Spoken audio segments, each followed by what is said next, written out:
জীবনের পথ চলায় যারা একটু বেশি সরল তাদেরকে এই পৃথিবীর সবচেয়ে বেশি আঘাত যন্ত্রণা দিয়ে ঠকায়, তবুও তারা হাসে, ভেঙেও গড়ে, স্বপ্ন দেখে, বিশ্বাস করে, কারণ তাদের হৃদয়ে কালো নেই, নির্মলতার আলো নিভে যায় না কখনো।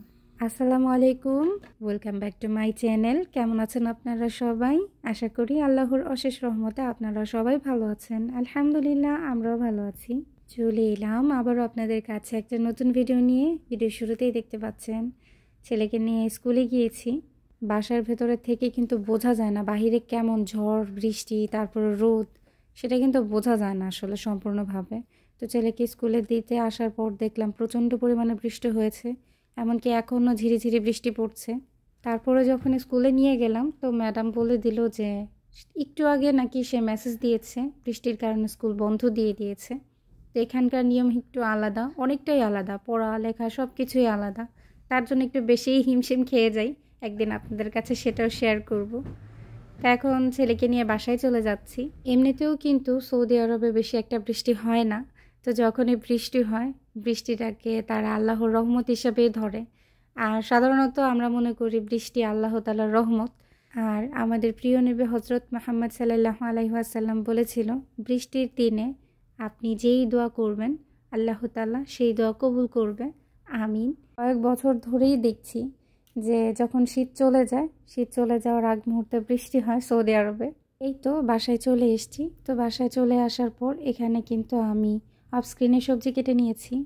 বৃষ্টি যেহেতু এসছে, বৃষ্টির দিনে খিচুড়ি না খেলে কি হয়, তাই ভাবলাম একটু সবজি খিচুড়ি করবো আর কি। আর আপনাদের ভাইও বলছিল একটু খিচুড়ি করো, বৃষ্টির দিনে নাকি খিচুড়ি না খেলে ভালো লাগে না। বৃষ্টি মানেই খিচুড়ি। ছোটোবেলায় মাকেও দেখতাম বৃষ্টির দিনে খিচুড়ি রান্না করতো। তো একটা ভালো লাগা কাজ করে আর কি। আমরা যেহেতু বাঙালি, তো বাঙালিদের কিন্তু বৃষ্টি মানেই খিচুড়ি। তো ভাবলাম যে একটু খিচুড়ি রান্না করি, সবজি খিচুড়ি আর কি। তো আমার ঘরে যেই ধরনের সবজিগুলো ছিল সেই সবজি দিয়েই আমি খিচুড়িটা রান্না করব। তো খিচুড়ি রান্না করতে করতে আপনাদের সবার কাছে সবসময় যেটা চাই সেটা চেয়ে নিই, যারা যারা অলরেডি আমার ভিডিওটি দেখছেন তারা প্লিজ আমার ভিডিওটিতে একটা লাইক দিয়ে দেবেন এবং আপনাদের সুন্দর মতামতগুলো আমাকে জানাতে ভুলবেন না। আর হ্যাঁ, নতুন যারা আছেন তারা প্লিজ আমার কমিউনিটিতে লেটার দিবেন। আমি এটা বলি না, এটা নাকি বলা ঠিক না, তারপর আজকে বলে দিলাম। আমি কিন্তু ভিডিওতে যারা আমাকে সাপোর্ট দেন আমি কিন্তু তাদেরকে সাপোর্টটা দিতে পারছি না, আমার নিজেরও খারাপ লাগে, আমার সাবস্ক্রাইব কেটেও যায়। তো আশা করি আপনারা সবাই বুঝে শুনে আমার ভিডিওতে কমেন্ট করবেন, আমারও মনে চায় আপনাদেরকে ব্যাগটা দিতে। তো এই তো বাহিরের ওয়েদারটা দেখুন কেমন, প্রচণ্ড পরিমাণে বৃষ্টি, এখনও পর্যন্ত বৃষ্টিই হচ্ছে।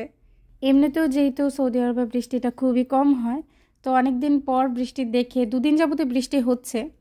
রাত্রের দিকে একটু ঝিরিঝিরি বৃষ্টি ছিল, তারপরে দেখলাম শেষ রাতের দিকে ঝমঝমিয়ে বৃষ্টি নেমেছে। তো এখন বৃষ্টি এখনও ঝিরিঝিরি পড়ছে।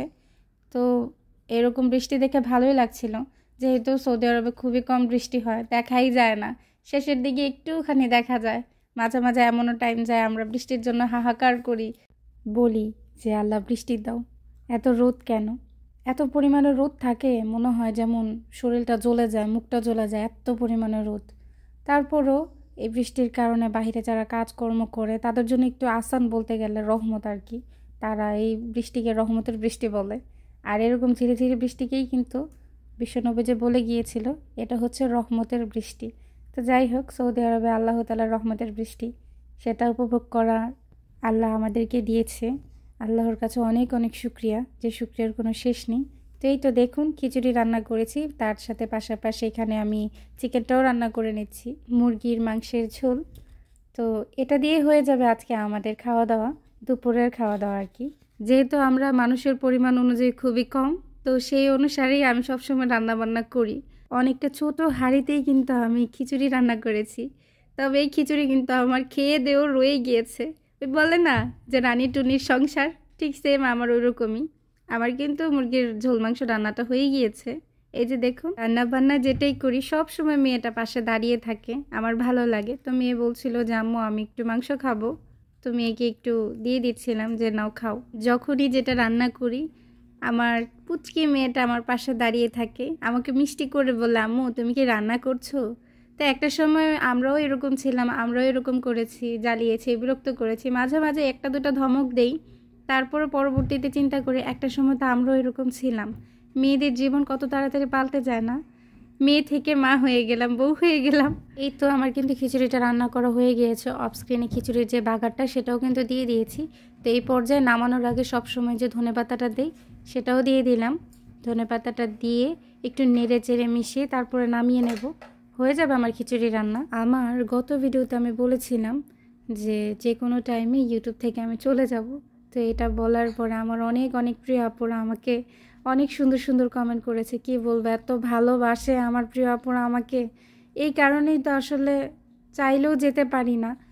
তো কি করব, এই মায়ার কারণেই আটকে আছি। কিছু কিছু প্রিয় আপুরাও বলেছে যে একটা হলেও ভিডিও দিতে। তো তারপরও আমি চেষ্টা করব দিতে। আসলে সময়টা অনেকটা পার হয়ে গিয়েছে, ওয়াচ টাইমও কাউন্ট করতে পারিনি, তারপর রেগুলার ভিডিও দিতেও পারছি না। সংসার জীবনের সকল কিছুর ব্যস্ততার মাঝখানে আসলে আমি পেরে উঠতে পারি না, কষ্ট হয়ে যায় সবটা মেনটেন করতে। এই তো খিচুড়িটা কিন্তু আমার রান্না করা হয়ে গিয়েছে, প্লেটে একটু সার্ভ করে নিয়েছি। রিজিকের মালিক আল্লাহ, আল্লাহ যা রিজিকে রেখেছে তাই আমরা খেতে পারবো। তো আলহামদুলিল্লাহ সকল কিছুর জন্য মহান আল্লাহ তাআলার কাছে। দুপুরের খাওয়া দাওয়ার পর আপনাদের কাছে একটা জিনিস শেয়ার করি, সেটা হচ্ছে চকলেট নিয়ে আমি আমার রিসেন্টলি 2-3 দিন আগের একটা ভিডিওতে অনেক কথা বলেছিলাম। হাজব্যান্ডকে বলেছিলাম চকলেট ডেতে চকলেট দেয় না। তা আসলে সত্যিকার অর্থে রেগুলারই কিন্তু আমার ঘরে চকলেট থাকে, যেহেতু বাচ্চারা আমার ঘরে আছে। আর বাইরের দেশে কিন্তু আর কিছু থাকুক বা না থাকুক, খেজুর আর চকলেট এটা কিন্তু আপনার ঘরে রেগুলার থাকবে। তো আমার একটাও ঠিক সেম ওইরকমই।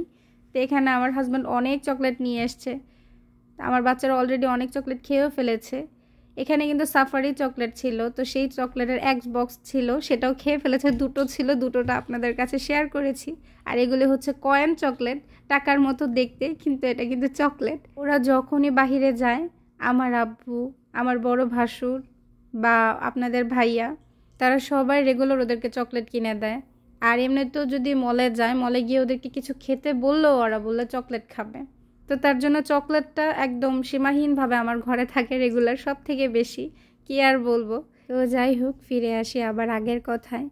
সত্যি বলতে রিসেন্টলি ইউটিউব থেকে অনেক প্রিয় আপুরা চলে যাচ্ছে, যেটা কিনা মেনে নিতে খুব কষ্ট হচ্ছে। আসলে ইউটিউবে এসছি, অনেক প্রিয় আপুদের সাথে দেখা হয়েছে, এত পরিমাণে ভালোবাসা পেয়েছি তাদের কাছ থেকে।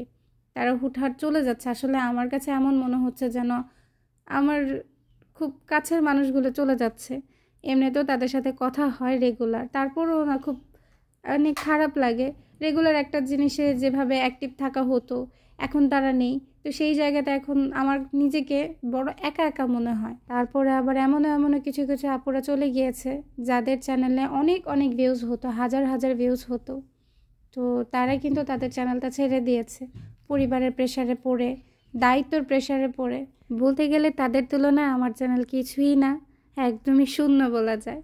তো যাই হোক, তো ওই দিক দিয়ে চিন্তা করে দেখলাম যে দেখা যাক কতদিন থাকতে পারি, যতদিন ধৈর্যে কুলায় থাকার ততদিন থাকবো। আর যখন মনে হয় যে না, যাওয়ার সময়টা আসলে চলেই এসছে, চলে যাব। আমি এক নামহীন বাতাস বয়ে চুনি, কেউ টেরই পায় না, থেমে গেলেও পৃথিবীর কিছু আসে যায় না, কেউ আমার অভাব অনুভব করে না। আমি এক ক্ষণিকের আলো, ঝলক দিয়ে মিলিয়ে যাই অন্ধকারে। কেউ আমাকে ধরে রাখতে চায় না, স্মৃতির পাতায় আমার জন্য জায়গা নেই। একদিন আমি পুরোপুরি হারিয়ে যাব, কোনো চিহ্নও থাকবে না কোথাও। তবুও আমি জানবো আমি ছিলাম, নিজেকে হারিয়ে যেতে দেব না। কিছু ক্ষত সময়ের সঙ্গে শুকিয়ে যায়, আবার কিছু ক্ষত ভেতরে পুরো ছাই হয়ে যায়। মানুষ বদলায় না, সময়ই তাকে বদলে দেয়। এক সময় যে মানুষগুলো ছিল স্পর্শকাতর, সেগুলো ধীরে ধীরে অনুভূতিহীন হয়ে যায়। যে শব্দ একদিন হৃদয় কাঁপিয়ে দিত, তা এখন কানে এসে পৌঁছালেও মন ছুঁয়ে যায় না। অভিমান, অপেক্ষা, ভালোবাসা সব এক সময় অবহেলায় ঝরে পড়ে। তখন মানুষ আর ব্যথা পায় না, ব্যথাকেই সঙ্গী করে বাঁচতে শিখে যায়। এই যে আপনাদের সাথে একটু বগর করলাম, এগুলি হচ্ছে আমার আবেগে লেখা। মাঝে মাঝে লিখতে খুব পছন্দ করি, তো মাঝে মাঝে আপনাদের কাছে একটু কবি সাহিত্যিক হয়ে যায় আর কি। আগেও বলেছিলাম একটু হুমায়ুন প্রেমী আমি, তো আবেগীভাবে, যার কারণে মাঝে মাঝে একটু লেখালেখি করি, ভালো লাগে, নিজের জন্য করি, আর সেগুলো আপনাদের কাছে শেয়ার করতে আমার ভালো লাগে। তো সেগুলি আপনাদের কাছে শেয়ার করেছি। কেমন লাগলো অবশ্যই কমেন্টে জানাবেন। তো এটা হচ্ছে রাতের দিকে। তো রাতের দিকে আপনাদের ভাইয়া এখানে আলবাইক নিয়ে এসছে, সৌদি আরবের বিখ্যাত আলবাইক। যারা সৌদি আরবে এসছেন তারা কিন্তু আলবাইক খেয়েছেন, অনেক আপুরাও বলেছে যে আলবাইক খেয়েছি। সৌদি আরবে এসছেন আলবাইক খাননি এমন মানুষ খুব কমই আছে। আর এমনিতেও আলবাইক খেতে কিন্তু অনেক মজা লাগে। তো এই তো আমরা সবাই এখন খেতে বসে গিয়েছি, প্লেটে ঢেলেছি। আমি কিন্তু প্লেটে সচরাচর ঢালি না, বলতে গেলে ডাইরেক্ট সোবরাতে ঢালা হয়। তো আজকে ভাবলাম একটু আপনাদের সামনে প্লেটে সাজিয়ে সার্ভ করে আপনাদেরকে দেখাই, শেয়ার করি। তো এটা হচ্ছে গার্লিক সস। এটা আমার কাছে সব থেকে বেশি ভালো লাগে, এই গার্লিক সসটা আমার খুব প্রিয়। আলবাইক খেতে কেন এত মজা লাগে আর এটার বিশেষত্বটা কি, সেটা হচ্ছে আলবাইকের যে চিকেনটা, চিকেনের ভেতরে পর্যন্ত মশলাটা থাকে। সাধারণত যারা কুক করে বাহিরে তারা কিন্তু চিকেনের উপর দিয়ে মশলাটা থাকে, কিন্তু ভেতরে কিন্তু মশলাটা থাকে না। তবে আলবাইকের যে চিকেনটা এটার ভেতরে পর্যন্ত মশলা থাকে, এবং এমনকি শুধু আলবাইকের যেই ব্রাঞ্চ যারা কিনা আলবাইকটা বানায়, মানে রান্নাটা করে, তারাই এর ভেতরে মশলাটা দিতে পারে। কিভাবে দেয় জানি না, এটা হচ্ছে তাদের সিক্রেট। তো এই তো আমার প্রিয় প্রিয় আপুরদের অনেক অনেক ধন্যবাদ আমাকে এতটা ভালোবাসা দেওয়ার জন্য। এত ভালোবাসার জন্যই বারবার ফিরে আসি। তো এই ছিল আমার আজকের ভিডিও।